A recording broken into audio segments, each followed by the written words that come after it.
feel free to talk about it, show the photos around, like amongst yourselves and stuff like that. But people started to approach me to, to rock their ugly, on a photo like that privately before it was online. So that's when I started to realize that there might be something there that might go a bit bigger than I had imagined. Hey guys, I'm Casey. And I'm Shireen, and you're here watching the Lovin Show. Stay tuned to see who we're going to speak to next. And this week on the Lovin Show, we have Waleed Shah. Hi, Waleed. Welcome. Hi, Waleed. Thank you for coming. So everyone is talking about your Rock Your Ugly campaign on Instagram. Can you just give our viewers a quick kind of synopsis about what it is? All right. So it actually keeps changing. But I think so far what's happening is it's sort of like an exploration of mental health issues that look like physical insecurities. Okay. So it started off as me trying to find people with physical insecurities and photographing those insecurities. But then through interviewing them and talking to them, I realized that almost every time somebody feels insecure about something on their body physically, there's always like a mental health issue that's associated with it.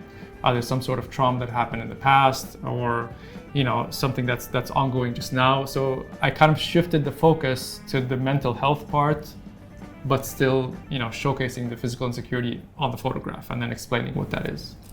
Did the people that you photographed realize that it was an insecurity, or how did that come out in each chat that you had? No, I mean it starts off as, hey guys, or I'll reach out to somebody and say, I'm doing this project. It's about, are you insecure about anything on your body?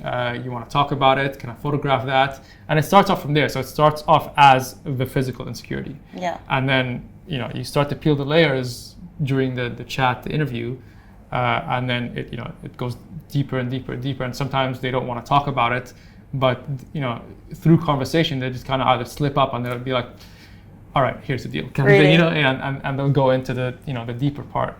Mm-hmm. And I think on the website they aren't in order of when I did them, they're just all jumbled up, but I do realize that the ones I did in the beginning were just about the insecurity or the physical part.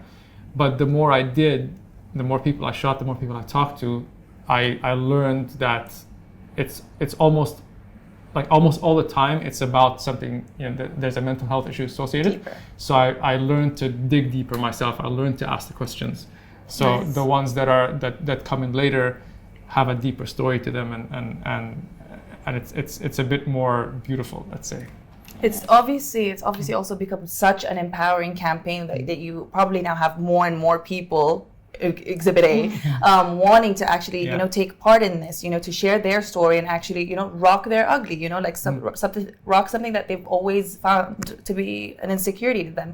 When did you realize though that this was starting to make an impact? When was the pivotal moment for this campaign? I think so. It's a really good question. It's actually before it went online. Okay. I talked to people in sort of my extended circle about it privately. Okay. And then after I shot a few, I went to one of the parties, and people were like, "Yo, I heard about this thing you're doing, blah blah. That's really cool. Can we talk about it? When's it coming out?"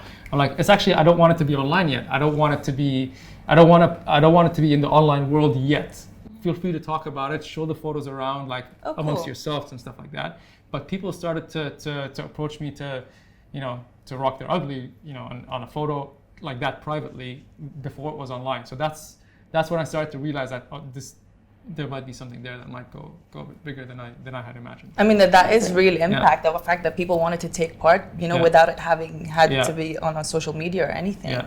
Definitely interesting. It's amazing. It's like going viral without actually being online yet. That's very cool. Yeah. It was quite cool. It was I think it was maybe 2 weeks before I put it out, because a lot of people I'd approached said no, but they talked to their friends that when he's doing this thing. I said no, but if you wanna, so yeah, it was a nice wake up call that not everything has to happen online. Yeah. Online is for, let's say, the masses and everybody after it's done, but the process can be offline, and I really like that. Where did the inspiration for the whole campaign come from? Yeah. It's twofold. The first was I was insecure about my belly a few years ago. And sorry? I feel you. You feel me? Okay, cool. And I think maybe 10 years ago I hurt my back working out. I was one of these guys, going to the gym and everything. Okay. But 10 years ago I hurt my back and I couldn't train as hard as I could before. And that kind of really brought me down. Every time I tried to train, I'd hurt my back again, and it was like really painful. Like I went through like physio. I tried everything. What's the one of the needles called? Acupuncture. Acupuncture. There you go. Acupuncture. I tried everything. I had to just stop. I just had to stop working out and just take a break for a few years. Mm-hmm. Then I got better, but then I couldn't just go back to the gym. I couldn't get myself to go back to the gym because I wanted to train really hard, but I knew I couldn't do it. So I went the opposite way. I just let myself go. I got fat. And I think it was either last year or the year before. I'm horrible with timings, but I got up one morning. I think it was on my birthday. I was like, man, I don't feel good. I don't look good. And I took a self-portrait, a photo of myself, probably at like 6 in the morning or something. Everybody's asleep. I opened the front door to let light in. I was, standing there just in my boxers with, people outside kind of looking in. It was weird. It was weird just because that spot was the only place where the light would come in at that time. So I took a photo of myself holding my belly, Mm-hmm. and I just put it out, and I said, this is what I look like right now. And I'm actually not going to do anything about it. Let's see what happens next year. No resolutions, nothing. I'm leaving it at that. That was brave. Yeah. That was brave. Because I wasn't feeling good, and I was like shooting it, and I was writing it and just writing what I was feeling without like a goal. And it's interesting how you woke up that morning and you saw that and you felt these feelings and you just immediately went into your creative mode and just took the photo and then just expressed yourself right there. And it was weird. Like usually, people or me sometimes even I'd be like, okay, what's the goal? Okay, no, I do want to feel better. I do want to, this year I'm going to work out. I'm going to eat better. But I'm just like, I'm not going to do anything about it. This is it. This laying it all out. And maybe I'll do something about it next year. I'll come back to this next year and see what happens. But you knew you would. And then throughout the summer, I gained a lot of weight. I read a book called The Obesity Code that really helped me, take off that way. I lost like 10 kilograms in about 2 or 3 months.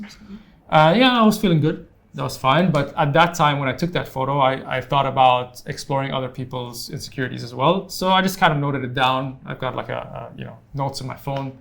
It's just random projects that I'd want to come back to. I just left it at that.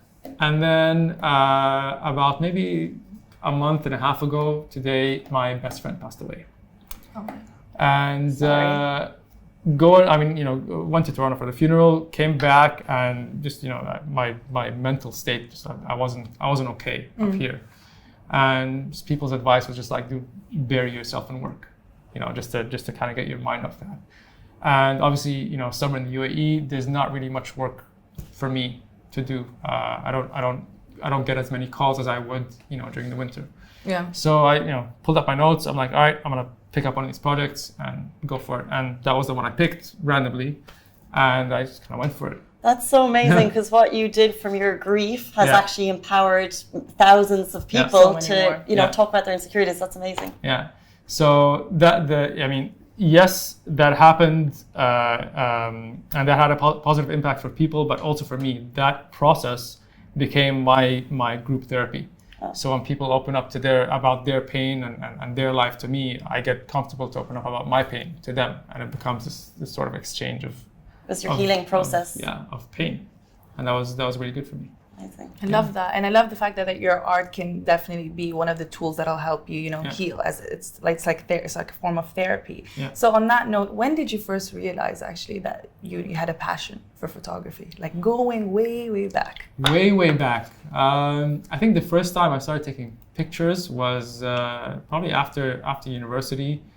I think we went to Australia and New Zealand with my best friend, and his roommate gave him an SLR camera, a DSLR, and he's like, "Yo, I got this camera for our holiday for my roommate." I'm like, "Okay, cool," and it was mine for the trip. Like he didn't touch it. It was just mine for the trip, and I started shooting photos over the trip, and that was my first time, experimenting with photography. And then I kind of liked it. I just kept doing holiday stuff and just random stuff around town. And then it wasn't until I started a company with my friends called White Cube Studios in Abu Dhabi, and it was more of like a recording studio and like a musician's boost, let's say. And to market the company, I was shooting the photos of like just people coming in and jamming or recording or at our events or something. And I just got better. I just got I got pretty good at it and grew from there. And then people started to hire us to shoot photos instead of record music. Oh, okay, cool. I could do this. Worked for you. Yeah. Worked for you. Yeah. So you're obviously a professional photographer, and you work with all different types of brands. But if looking at your Instagram feed, it's amazing because it's quite a mix, and everything is shot beautifully. What do you enjoy to shoot? Yeah. I think I enjoy the people aspect the most. I enjoy talking to the person in front of me, and it's the portraiture side. The people side can be like fashion or lifestyle or whatever, but I actually like the person. When I'm shooting like maybe a team of people in a company or a portfolio for an artist or something, I get to just kind of hang out with the person, have a chat and really show their personality in the photo. You love the personal side of it. The personal side, yeah. And you work with a lot of brands, obviously, and you're also a creative. So how much freedom do you feel you actually are allowed when you get to work with brands, like big brands? Not much, to be honest. Yeah. And that's I actually take pride in that as well, because one of the things I think companies and brands reach out to me for is I can follow a brief. Okay. A lot of people be like, no, I don't do this or I don't do that, or this is not. So it's almost like the client is separate to your own art. It's very separate. So when I get sent a brief, I will shoot exactly to brief, on time, on budget, and that's kind of my thing that I even I teach as well. That's nice. Yeah. So in terms of everything that we've seen, what would be like? I've seen some really, really nice pictures, but what would be your career highlight or your favorite shoot or memorable moment that you just that sticks out to you? Career highlight, I think, would be the Louvre last year. I did something for the Louvre last year that was on like pretty big multiple billboards on the coronation of Abu Dhabi. And that's very close to my heart because I'm Abu Dhabi born and raised. Like it's my city. Shout out. So yeah, shout out to Abu Dhabi. So when this tender, when this brief was out, and obviously I'm not the only person that gets a brief, I fought tooth and nail to get this job. So it is beautiful. What does that fighting tooth and nail mean to get a job? It's a mixture. A lot of people will be like, you priced it down. No, it's make yourself available for meetings, call regularly, show up and knock on the door and be like, hey, I'm just in the area, I just want to say what's up, and then just work with the marketing team to be able to write the brief even. So the brief changes according to what, whoever the photographer or whoever they're working with. Because you also have an eye and an ear for like logistics as well. Is this possible in this amount of time with this amount of gear? So you kind of change the brief with them instead of like having a brief in front of you and just coding based on that brief. So it's just working with your client to make for you to both understand what's needed. Very good. Yeah. Cool. So is there any, up until now, do you have a dream figure or personality that you've been wanting to shoot? Anyone specific in mind? Not really, to be honest. Really? Yeah, I don't think so. So it's more. It's a good question, but no one's ever asked me that. I don't think I've ever thought about that. Nothing really comes to mind. They're like, that person. Because I guess you have so many ideas throughout the day, like you said, that you list it down. I mean, it's not that. It's more. I think the excitement comes where it's not about like how big of a celebrity that person is. It's more of like how much can I talk to this person and bring out in a photograph. Love. You know, so yeah, it's not really about the celebrity status of the person. It's funny. Most of the celebrities I've shot, I usually don't know who they are until after. So somebody tells me, oh, this is, by the way, this is this person. And I'm like, oh. Okay, so then you get to know them on your own basis and have your own opinion of them. That's like that. Yeah. You're clearly like quite a personal person. The fact that you're able to draw these stories from these people, so that was really nice to hear. Yeah, it's someone told me, like, how do you get people to talk to you like that? I don't understand. Like you just sit with a person and get them to express, to open up their heart. Share. I don't really know. People just kind of tell me stuff. I think you have to be open for it. You give off that vibe, so then they reciprocate that, So on another note like that, we have a lot of aspiring photographers that look up to you. I shared my story of you coming over to the studio, and the photographer in Bahrain, shout out, he's here. Is a really big fan of yours. And so what's your advice actually for any, all the other aspiring photographers or creatives in the industry? Yeah, it's probably it's a very difficult life to separate your business from your art. But I think once you learn to do that, and if that's what you want to do in life, that's what you probably need to do, is separate your business from your art, where you kind of go off and do your own thing, and that's your personal thing. But when it comes to client work, you got to do what the client needs, and marketing yourself is almost counterintuitive. It's like, no, I want to go and do my own stuff and get hired to do my own stuff. Yeah. Whereas, well, not really. It doesn't really work that way. You got to go and also, shoot and test shoot stuff that you think clients will look at and be like, you know what, that works with my brand. So you got to have both. At the same time. So yeah, separate your business from your art is probably the one piece of advice. I think that's fair, because a lot of people think that you can just be as creative as you want, but you touched on it already, that you actually have to follow what the client says, and I think anyone who works for brands knows that. So that's a very fair, realistic piece of advice to give. Before we get to tell us what you really think, before we go, do you have any shout outs that you'd like to give? I think shout out to my wife, to be honest. Yeah. Shout out, wifey. Yeah. She's been really supportive through all this process, and she writes some of the stories as well. I usually record them and then get it transcribed like on a program, and she sits and writes some of them. So yeah, she's been an awesome help with this. Is she watching right now? I'm not sure. I have no idea. And guys, if you want to read all the really, really insightful stories on Rock Your Ugly, name your site? It's waleedshah.ae. Yeah, just waleedshah.ae, or my Instagram page, Waleed Shah. It's a powerful read, each of the different stories. Really good. We'll link it down in the comment section after this has gone live. And so for now, let's start the Tell Us What You Really Think segment. Waleed's been nervous. Yeah, I don't know. I love seeing our guest faces when I'm about to introduce the segment. So basically what we do with the Tell Us What You Really Think segment, you guys, is we give our guests one word each, and they just have to respond with a really quick, brief thought after saying the word. So are you ready? All right. Okay. Hit me. Do I start? You start. Barter deals. Go for it. No. Nice. Fujifilm. Love it. Red. Hat. Gary V. Inspirational. Are you taking in? We kind of stalked you for some of these words. Sorry. We kind of did a bit of background check on your really? Instagram for some of these words. Yeah. Okay. Cool. Abu Dhabi. Home. Influencers. No cursing allowed. Yeah. What? Influencer. A reaction. Yeah. A justified reaction. Yeah. Social media. Tool. Music. Life. Selfie sticks. Cut 'em. And last but not least, Dubai.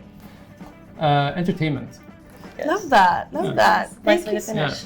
Thank you so much. Abu Dhabi is home, Dubai is entertainment for me. Abu Dhabi's home, Dubai is entertainment for him. Well, I would say the other way around for me. But yeah, interesting. Cool, yeah. Well, Abu Dhabi's like a slower pace of life, I think, and there's obviously a lot to do here, so I get that. Yeah. Makes sense. But thank you so much, Cool. Waleed, for joining us. And thank you for us. sharing your story. I'm sure a lot have been interested in hearing about, the stories behind Rock Your Ugly, since it has been a very inspiring campaign so far. And we can't wait to see more of the photos and There's more more people coming. coming up and opening up and sharing up about their insecurities and how they've overcome it. And thank you so much for helping bring that to light. Thank you. Thanks for having me, guys. Not at all. We're back next week, same time, and see you soon. Bye. Bye.